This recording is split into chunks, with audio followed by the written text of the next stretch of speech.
মুসি ভাই দাঁড়ান গো মুসি ভাই, আমার স্যান্ডেলের সেলাই করতে চাইলাম মুসি ভাই দাঁড়ান।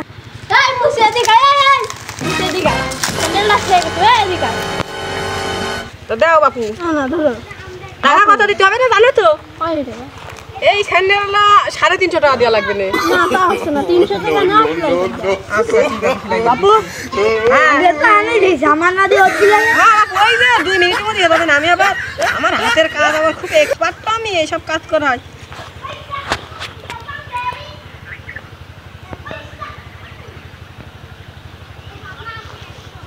তা বাপু এই যে তোমার স্যান্ডেল হয়ে গেছে, তো দাও টাকা দাও। হ্যাঁ তাহলে দাও, আবার লাগলে এখানে। না বাবা আমার এটা তো একটা আরাম হয়ে গেছে, একটু সেলাই করি। তোমার সিরিয়ে গেছে? হ্যাঁ আচ্ছা তা দাঁড়াও। কত লাগবে না? ই খুঁজে রাখছি। আমারটা কত লাগবে না বললে না তো। ও তোমারটা একটু মেলা ছিঁড়ে গেছে, এর লাগবে না 700 টাকা চাচ্ছি। না না 500 দিন। আচ্ছা 2-100 নিয়ে আমার সাথে ঝামেলা বাদ দেন না চাচ্ছি, বুঝেছো? আমি আবার আসি না গো চাচা। কমা তো, আমি আবার উল্টো দিকে চলে আসছিলাম। এই দেখো দেখো তো শিরা শিলা একদম সেলাই করে দিচ্ছি, দাও ভালো করিস। দাও টাকা দাও, পরে আবার লাগলে এখানে। হ্যাঁ আচ্ছা আচ্ছা বাড়ি গেলাম। হ্যাঁ আজকের মতো তো বাড়িতে একটু কুকিং করতে হবে। আজকের মতো তো আর কেউ নেই, তাহলে আমি উঠলাম। হ্যাঁ আমি এখন তো একটা কাজে আছি, এখন তো আসতে পারছি না, ওই 2-1 ঘন্টা পর ইটভাটায় আসবানে। আচ্ছা ভাই? হ্যাঁ ঠিক আছে। আপনি না মাঝখানে গেল মুসির ব্যবসা। হ্যাঁ আমি মুচির ব্যবসা করতাম। আমি এই ব্যবসা নিয়েই 10-12টা ব্রাঞ্চ খুলেছি, এবং আমার একটা নিজস্ব ইটভাটা আছে, একটা সাইকেলের শোরুম আছে। আপনারা কি দেখতে চান? চলেন আপনাকে দেখাচ্ছি। আমি এত বড় লোক হওয়ার পিছনে কি ব্যাপারটা আপনাকে দেখাচ্ছি। এই যে দেখতে পাচ্ছেন, এই যে এই সাইকেলগুলো আছে, এই সাইকেলগুলো আমি বিক্রি করার জন্য এখানে রেখে দিয়েছি।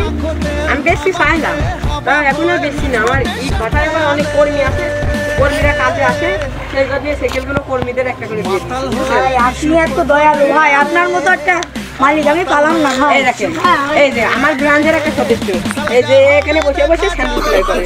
এই যে আমার ব্রাঞ্চের মতো একটা ভালো ভালো, এই যে এখানে দেখতে পাচ্ছেন। আরে একটা সাহায্য করো না। আসসালামু আলাইকুম স্যার। এরা আমার সাথে দেখতে পাচ্ছেন, এও আমার ব্রাঞ্চে কাজ করে। এই যে ওয়ালাইকুম আসসালাম, এই যে ও আমার ব্রাঞ্চে কাজ করে। ভালো হয়। ওয়ালাইকুম আসসালাম। এই যে দেখেছেন আমার কতগুলো ব্রাঞ্চ। এই যে এবার আসেন, এই যে দেখতে পাচ্ছেন ইটভাটা, এই যে ইটভাটা দেখেছেন, এই ইটভাটা ডিএস ডক্টর সাইফুল। এই যে আমার নাম ডক্টর সাইফুল ডিএস ইটভাটা। এই ভাটাও আমার। আমি স্যান্ডেল সেলাই করতাম, একটা স্যান্ডেল 700 টাকা, তাহলে 10টা স্যান্ডেল সেলাই করলে 60,000 টাকা দিন আমার 50 টাকা হয়ে যেত। তাহলে 60,000 টাকা করে যদি একটা মানুষ যদি বাংলাদেশে থেকে 35,000 টাকা ইনকাম করতে পারে, সে তাহলে মাস 2-1 মধ্যে তো কোটিপতি হয়ে যাবে। আমারও এই জন্য অধপতন হয়ে গেছে। লোকজন এই যে দামি দামি কোম্পানিতে স্যান্ডেল কেনে, একটা স্যান্ডেল কিনে 50,000-60,000 টাকা দিয়ে, সেই স্যান্ডেলগুলো তো একটু ছিঁড়ে গেলে তারা আর বাদ দিয়ে দেবে না, কারণ এত দামি স্যান্ডেল। সেই স্যান্ডেলগুলো আমি সেলাই করে দিই, আর অঙ্ক কামিয়ে নিয়েছি।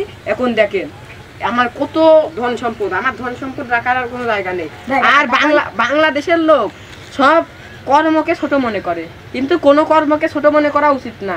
মুসিও একদিন কোটিপতি হয়, আবার কোটিপতিও ব্যবসায় লস খেয়ে গেলে একদিন মুসি হয়ে যায়।